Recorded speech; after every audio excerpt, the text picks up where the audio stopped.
九号旅游记。非常贵重，非常贵重。小红，我吃过过。你好，我是小美。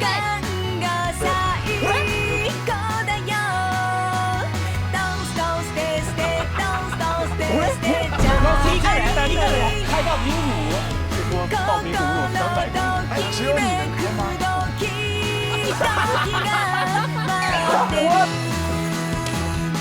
走走。負けたチームは宿なしです。1月ですよ。しょうがないですね。真的有鬼！哎，你们不要紧张。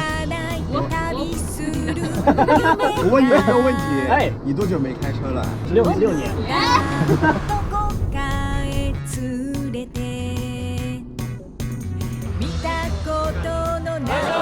いいの？いいの？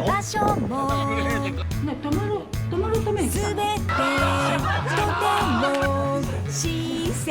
越想越不对劲，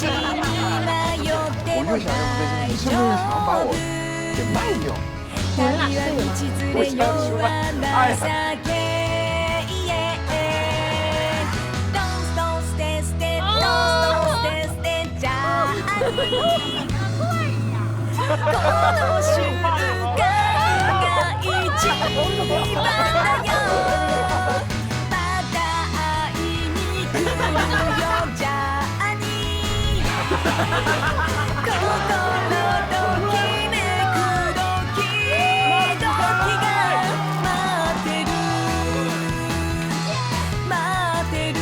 节目组的人并不知道，陌生的2个人不喜欢这个人。